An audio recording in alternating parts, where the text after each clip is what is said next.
여러분, 지난 시간에는 기업에 관해서 설명을 드렸습니다. 기업은 어떤 기능을 갖고 있는가에 관해서 말씀드렸는데 여러분 기억이 나시는가요? 기업은 여러분들이 일상생활을 하면서 사용하는 여러 가지 물건들을 만들 뿐 아니라 여러분들이 필요로 하는 서비스를 제공해 주는 그런 존재입니다. 기업이 없다고 가정해 보면 여러분 생활이 얼마나 불편하겠습니까? 오늘은 지난 시간 여러분들에게 말씀드린 기업에 관해서 간략히 되짚어보고 오늘날 많은 사람들이 관심을 가지고 있는 벤처기업에 관해서 구체적으로 설명을 드리도록 하겠습니다. 앞에서 말씀드린 바와 마찬가지로 기업은 생산의 기능을 담당하고 있습니다. 여러분이 사용하는 의복이나 신발, 책, 시계와 같은 이런 물건들을 만들어냅니다. 또한 기업은 고용 창출의 기능을 하고 있습니다. 여러분이 학교를 졸업하고 직장 생활을 할 수 있도록 그 직장, 즉 일자리를 여러분들에게 제공해 주는 기능을 하고 있습니다. 이런 기능을 하는 것이 기업이기 때문에 한 나라의 부를 이야기할 때 그 기업이 얼마나 많고 기업이 매출액을 많이 올리고 또 많은 소비자들로부터 사랑받는 제품을 생산하는가 하는 것이 바로 그 나라 부의 척도라고도 말할 수 있겠습니다. 기업의 형태는 사기업과 공기업이 있다고 말씀을 드렸고요. 사기업 중에서도 대단히 중요한 것, 즉 자본주의 시장 경제의 가장 핵심이 되는 기업 형태는 바로 주식회사다 하는 것도 말씀을 드렸습니다. 주식회사의 특징을 세 가지 말씀을 드렸는데요. 여러분 기억나시는지요? 첫째 하나는 주식회사는 주식을 소유한 주주들이 그 소유한 주식만큼 책임을 지는 주주의 유한 책임 제도라는 형태의 근거를 두고 운영되고 있습니다. 또한 주식회사는 전체 자본금을 일정한 액면가의 주권으로 나누어서 주주를 모집합니다. 이것을 자본의 정권화 제도라고 합니다. 마지막으로 이 중력들, 중요한 역할을 수행하는 즉 이사와 임원들을 말하지요. 이사와 임원들에 의해서 전문적인 경영이 이루어지는 것이 바로 주식회사의 전문 경영 제도입니다. 여러분 주식회사는 그만큼 중요하기 때문에 이 세 가지 요소는 반드시 기억을 해 두셔야 된다는 것도 지난 시간에 강조한 바 있습니다. 여러분 그 교수님들이 강의를 하실 때 이 중요하다고 이야기한 것은 반드시 다음에 어떻게 되겠습니까? 시험에 출제될 가능성이 높은 문제들입니다. 여러분 참고로 하십시오. 자, 오늘은 이 주식회사 설명에 이어서 벤처기업에 관해서 말씀을 드리도록 하겠습니다. 우리나라는 그 정보기술이 발전해서 인터넷과 정보기술의 발달로 인해서 IT 강국이라고 얘기합니다. 정보기술 강국입니다. 해외여행을 하신 분들이 많으시겠습니다만 미국이나 유럽, 중국 같은 곳을 가보시면 우리나라처럼 현금 자동 지급기나 인터넷 기기들이 널리 퍼져 있지는 않습니다. 여러분 우리나라는 딴 선진 각국에 비해서 정보 기반 시설이 발전해 있어서 여러분이 언제 어디서든 원한다면 쉽게 인터넷으로 정보를 주고받을 수 있고 편리한 문화생활을 누릴 수 있는 그런 여건을 갖추고 있습니다. 이렇게 인터넷과 정보기술이 발전함에 따라서 우리나라는 또 벤처기업들이 급격히 성장하고 있습니다. 벤처기업의 성공 사례는 많은 젊은이들에게 꿈을 갖게 해주는 한편 또 벤처기업의 실패 사례는 많은 사람들에게 벤처의 허망함을 가르쳐주는 예로서 지적되고 있기도 합니다. 미국의 경우에도 벤처기업의 성공률은 10%에 불과합니다. 여러분 그 벤처라는 용어에서 알 수 있듯이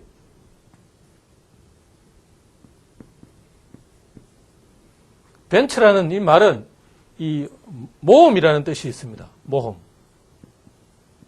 모험이라는 뜻이 있습니다. 그래서 벤처기업을 모험기업이라고도 우리말로 번역해 부릅니다만은 오늘날 모험기업보다는 벤처기업 그 자체로 많이 불리우고 있습니다.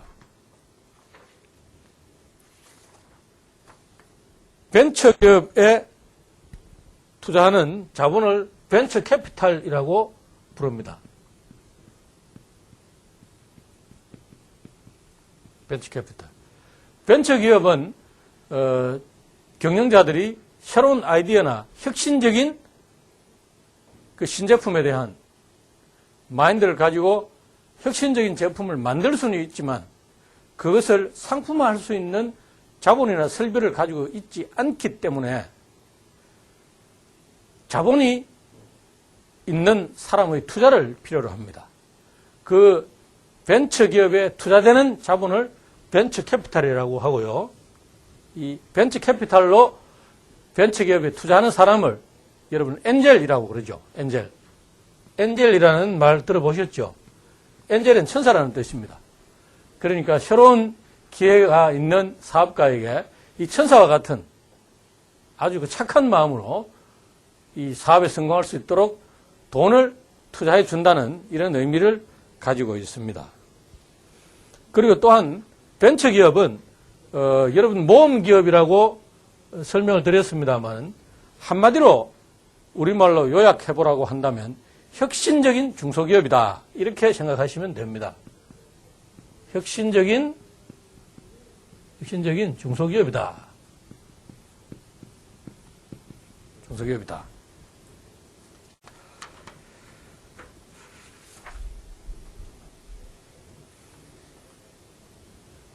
이 벤처기업은 수익성은 상당히 높지만 위험은 또 크다는 특징을 가지고 있습니다. 벤처기업은 수익성은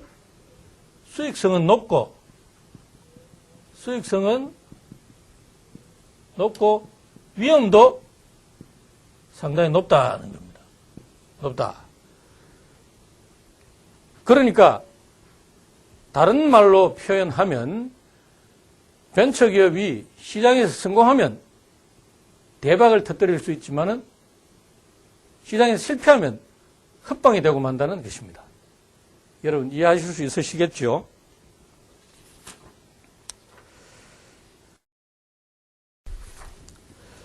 미국이나 일본의 예를 살펴보도록 하겠습니다. 미국은 벤처기업에 관한 특별한 규정이 없습니다. 우리나라는 벤처기업 육성에 관한 특별조치법으로 벤처기업을 정의해 두고 있습니다. 여기에는 벤처캐피탈 투자기업, 연구개발 투자기업, 특허기술 개발기업, 신기술 개발기업과 같은 이러한 네 가지 유형을 벤처기업 육성에 관한 특별조치법에서는 벤처기업이라고 부른다 하고 명시해 두고 있습니다. 미국에서는 우리나라처럼 이런 명시된 규정이 없고 신기술이나 아이디어에 기초를 둔 신생기업이다. 이런 정도로 이해를 하시면 별 무리가 없습니다. 일본의 경우에는 연구개발비의 투자 비율이 매출액의 3% 이상인 창업 후 5년 미만의 중소기업을 벤처기업이라고 부르고 있습니다. 여기에서 알 수 있는 바와 같이 벤처기업에서는 연구개발이 대단히 중요하다 하는 것을 알 수 있겠죠. 연구개발.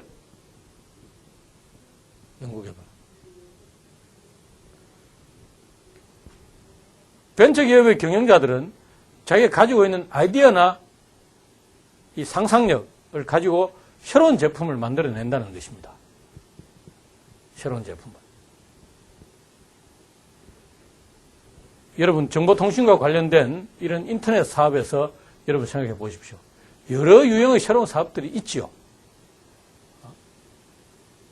인터넷을 통해서 여러분 뭐 친구를 찾는다든지 아니면 또 무슨 뭐 채팅하는 프로그램 또 아니면 뭐 여러 종류의 제가 도저히 너무 수만 가지라서 말을 다 할 수 없습니다만 게임 산업 그다음에 여러분 여러분도 즐기시는 뭐 고스톱 게임 같은 것들도 이 인터넷상으로 즐길 수 있는 거겠죠.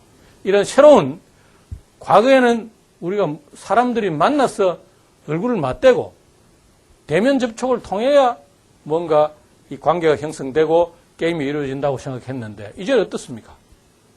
여러분 인터넷상에서 만나지 않아도 공동체가 생기고 아침에 눈 뜨고 일어나서 자기가 좋아하는 아바타를 키우는 이런 것들도 등장하고 있지요.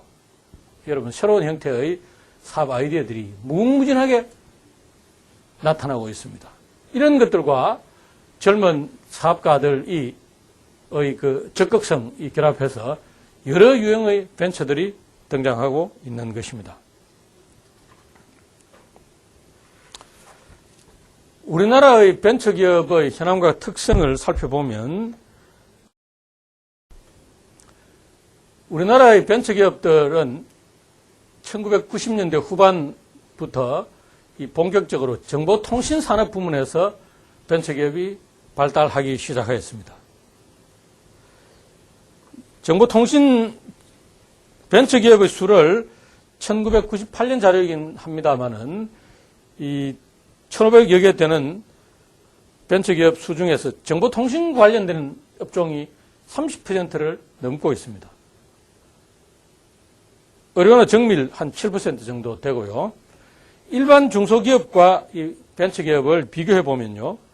매출 성장률은 일반 중소기업에 비해서 3배나 높고 매출 영업이익률도 4배, 연구개발 투자비는 무려 70배에 이른다고 합니다.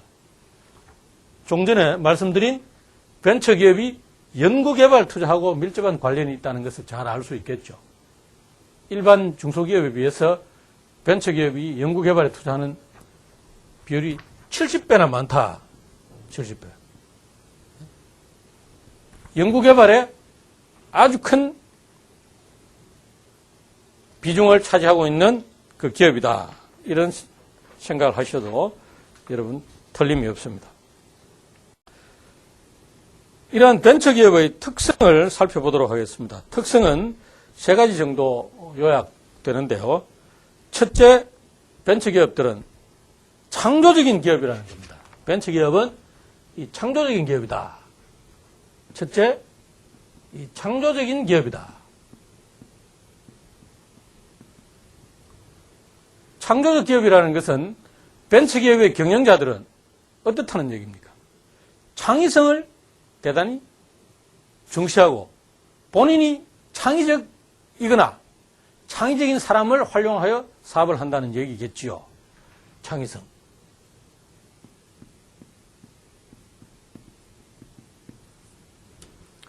첫 번째 강의에서 제가 여러분에게 앞으로의 사회는 정보사회 이후에 올 사회는 유비쿼터스 사회라고 말씀을 드렸습니다. 이 유비쿼터스 사회에서 대단히 중요시되는 요소가 뭐였습니까? 바로 창의성이죠. 창의력. 창의력이었습니다. 크리에이티비티. 창의력. 21세기는 바로 이 창의력이 개인이나 기업의 역량을 결정하는 가장 중요한 요소라고 할 수 있습니다. 여러분이 지금까지 제도 교육을 통해서 학교에서 많은 것을 배우셨죠. 그러나 우리 교육은 어떻습니까? 비판적인 사람들은 국화빵 교육이다 하는 이런 얘기를 하고 있지요. 국화빵. 여러분 시장이나 포장마차에 파는 국화빵을 생각해 보십시오. 국화빵 틀에 똑같은 모양의 빵을 계속 찍어내지 않습니까? 초등학교부터 중고등학교, 대학교. 이런 학교에서 국화빵 모양의 똑같은 인재들을 만들어낼 때 그 인재들이 사회에 나와서 창의적인 아이디어로 새로운 제품을 만들고 국제적인 경쟁에서 이길 수 있겠습니까? 불가능한 얘기입니다. 여러분 스스로 얼마나 창의적인지 생각해 보셨습니까?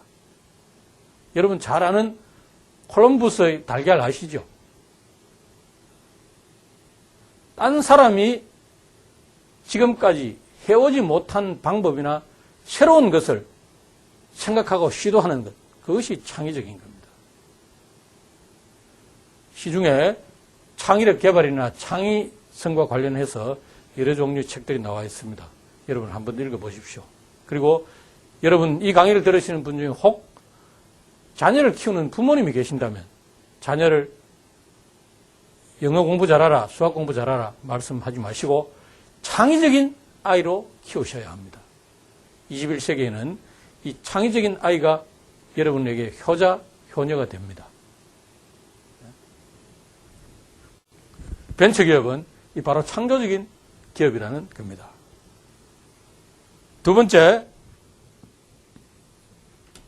벤처기업은 중소기업에 비해서 연구개발 투자가 월등히 많다는 점입니다.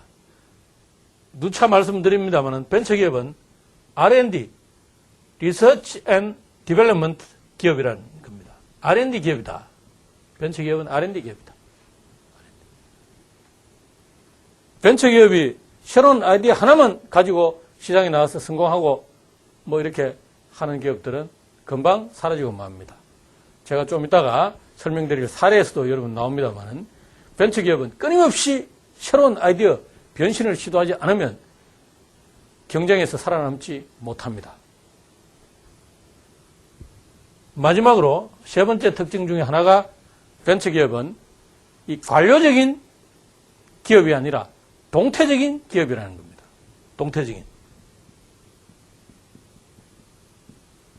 동태적인 기업, 즉 동태적인 조직 형태를 채택하고 있다는 겁니다. 조직에 관한 기초를 여러분 다 공부하신 걸로 생각이 되는데요. 조직의 유형 중에서 우리 관료 조직이 있고요. 관료 조직이 있고 동태 조직이 있고 이렇게 나눌 수 있습니다. 관료 조직은 뷰로크러시라고 하죠. 뷰로크러시.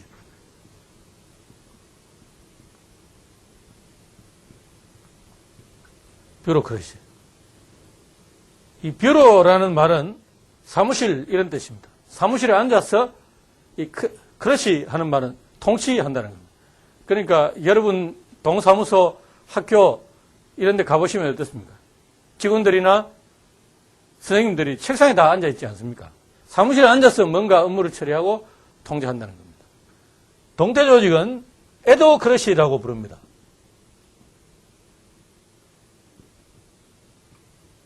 에드호크 하는 말은 특별한 이런 뜻을 가지고 있습니다. 에드호크.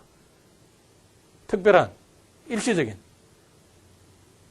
지난번 강의에서 조직 구조의 유형을 설명을 드릴 때 그 중에 동태적인 조직, 프로젝트 조직과 매트릭스 조직을 설명드린 것을 기억하실 것입니다. 이 매트릭스 조직, 프로젝트 조직들이 바로 에도크러시, 동태적인 조직입니다.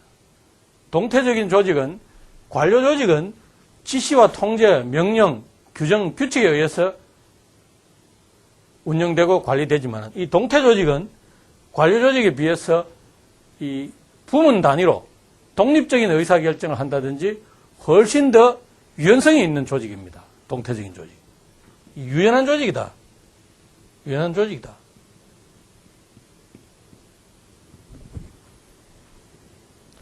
유연한 조직에서는 의사결정의 속도도 어떻겠습니까? 관료 조직에서는 계층이 많기 때문에 자, 여러분 이 그림을 보도록 하겠습니다. 사장이 있다. 그럼 부장이 있다. 차장이 있다. 과장이다. 계장이다. 직원이다. 이 전형적인 이 피라미드형 관료 조직의 예입니다. 이런 조직에서는 여러분이 과장이다 생각해 보십시오.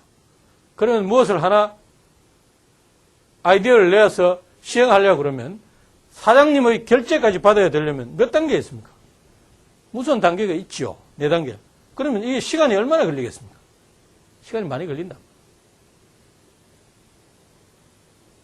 그러면 경쟁기업에서는 벌써 새로운 제품을 시장에 만들어내고 있는데 우리는 아이디어는 먼저 냈지만은 사장 결제를 받아서 살려니까 경쟁기업이 한 다음에 6개월 뒤에 새로운 제품 낸다. 그럼 여러분 성공할 수 있습니까? 절대 성공할 수 없죠. 동태적인 조직은 어떻습니까? 이렇게 의사결정의 구조가 짧다는 겁니다. 자, 이 부서에 있는 부서장, 당신이 책임자다. 당신이 사장이다. 내가 명목상의 사장은 나지만은 의사결정이나 그 사부문과 관련해서는 당신이 사장이다. 당신이 모든 결정을 한다. 그 대신 책임도 당신이 진다. 단 이익이 있거나 성과가 많이 나면 보상은 충분히 해준다. 이런 형태의 조직들이 동태적인 조직입니다. 그러면 신속한 의사결정과 신속한 행동 이런 것들이 가능하겠죠.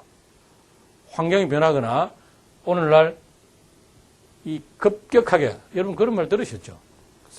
우리가 세대간 한 세대를 30년이라고 부릅니다.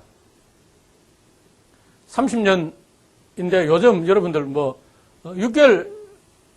6개월마다 세대 차이 난다.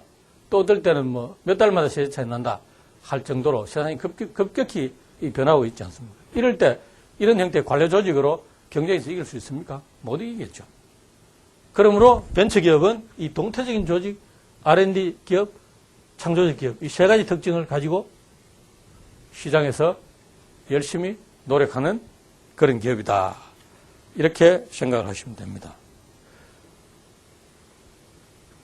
벤처기업 경영자들을 인구 통계적인 특성을 분석해 보니까 주로 30대가 주류를 이루고 있더라. 이 경영자들 보니까 이 경영자들이 나이를 보니까 30대가 주더라 30대. 그렇겠죠. 여러분 60이나 70대 노인들이 이렇게 쉽게 움직입니까? R&D 새로운 위험을 무릅쓰려 하겠습니까? 여러분처럼 젊은이들이 있기 때문에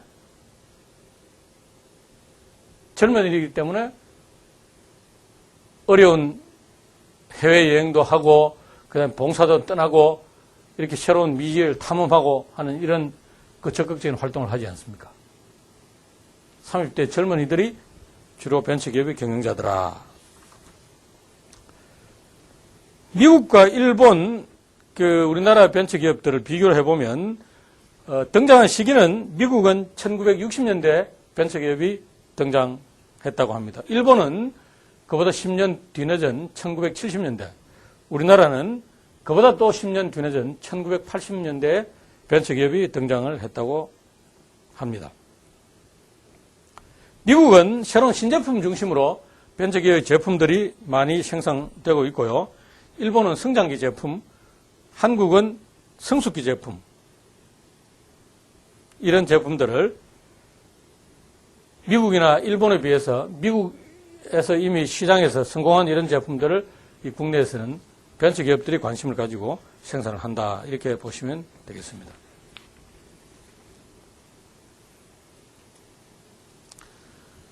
우리나라의 벤처기업 그 비율 중에서 정보통신산업이 많이 차지하는 이유는 어디 있다고 생각하십니까? 여러분이 경영자다 생각해 보십시오. 여러분이 경영자일 때 경영자는 돈을 벌기 위해서 사업을 할 것입니다. 그럼 돈을 벌려고 그러면 위험이 적고 성장하는 사업에 가야 돈을 많이 벌 수 있겠죠.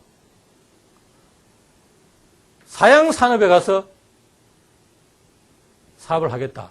물론 사양산업에도 새로운 아이디어로 그 돈을 버는 사람도 있습니다만은 사양산업에 가서 이 사업을 하겠다고 생각하는 사람은 없을 것입니다. 앞으로 어느 쪽이 발전할 것인가? 어느 쪽이 소비자들이 많이 몰릴 것인가? 여러분 우리가 집 살 때도 마찬가지죠. 집값이 오를 쪽 어느 쪽이 더 많이 오를 것인가 생각하고 집을 사지 사는 사람이 대다수지. 그렇지 않고 내가 집 샀는데 10년 지나면 집값이 떨어질 것이다 생각하고 집 사는 사람이 있습니까? 사업도 마찬가지입니다. 많은 사업가들이, 벤처 사업가들이 정보통신 쪽으로 몰린 이유는 정보통신 사업이 성장하기 때문에 그런 것입니다. 그 산업 부문의 성장 속도가 딴 기계나 전자에 비해서 훨씬 더 빠르다는 겁니다.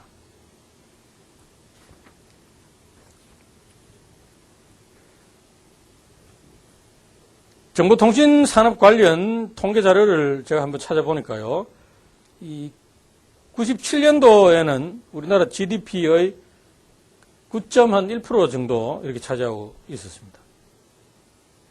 98년도에는 거의 9.1%에서 이제 9.7% 정도 올라갔고요.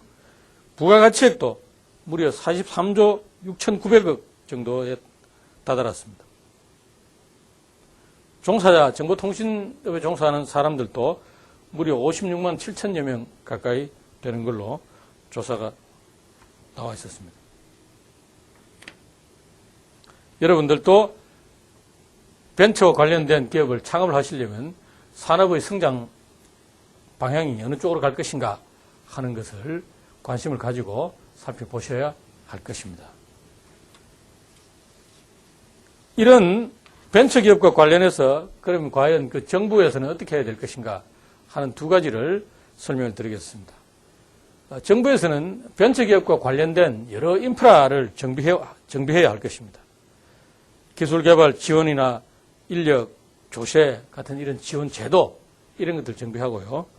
또 벤처기업의 정보통신 부문 이외에 애니메이션이라든지 패션 같은 이 문화, 여러분 그 IT 다음에 BT, CT 이런 말 하죠.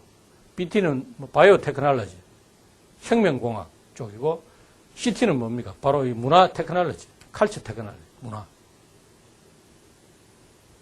여러분이 좋아하는 해리포터나 반지의 제왕 이런 영화들이 어떻습니까? 엄청난 돈을 벌어들이고 있죠. 우리나라 현대 자동차나 이 삼성조선에서 만든 배나 차를 파는 것과 그 영화 한 편 만들어서 수출하는 것 비교해 보면 엄청납니다. 그러니까 앞으로의 시대는 바로 그 CT의 시대다. 문화와 관련된 기술들이 이 많은 사람들에게 어필하고 중요시 취급될 것이니까 벤처와 관련하여서도 이 CT나 BT 쪽으로도 정부에서 관심을 가져야 된다는 겁니다. 물론 정부에서도 이런 방향으로 열심히 노력하고 있는 걸로 알고 있습니다.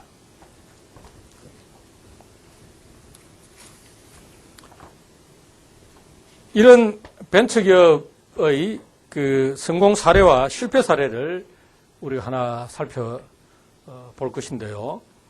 아마 그 이번 시간 강의에서 전체를 다 설명드리기는 곤란하고요. 벤처기업을 다시 한 번 더 정리하면서 이번 강의를 마치고 다음 시간에 벤처기업의 성공 사례와 실패 사례에 대해서 여러분에게 간략히 말씀드리면 여러분 그 벤처기업에 대해서 훨씬 더 잘 이해할 수 있을 것입니다. 여러분, 벤처기업은 뭐라 그랬습니까? 혁신적인 중소기업이다. 이렇게 말했습니다. 벤처라는 말이 모험이라는 뜻을 가지고 있다. 벤처기업에 투자하는 자본을 뭐라 그랬습니까? 벤처 캐피탈이다. 벤처기업에 투자하는 자본을 가지고 투자하는 사람을 엔젤이다. 이렇게 부른다 그랬죠. 그리고 벤처기업은 본질적으로 이 모험 기업이기 때문에 미국의 경우에도 10개를 창업하면 1개 정도 성공하고 나머지 9개는 망한다는 겁니다. 그만큼 위험이 크다는 겁니다. 그러니까 여러분 좋은 아이디어를 갖고 있다고 해서 타 사업에 성공하는 것은 아닙니다. 그러니까 아무리 좋은 아이디어를 갖고 있더라도 그 사업을 하려고 할 때는 철저한 시장조사 분석, 자금계획 같은 것을 수립하셔야 합니다. 만약 그렇지 않으면 여러분 서울역에 가서 지하도에서 여러분을 만나게 될 것입니다. 오늘 강의는 이것으로 마치도록 하겠습니다.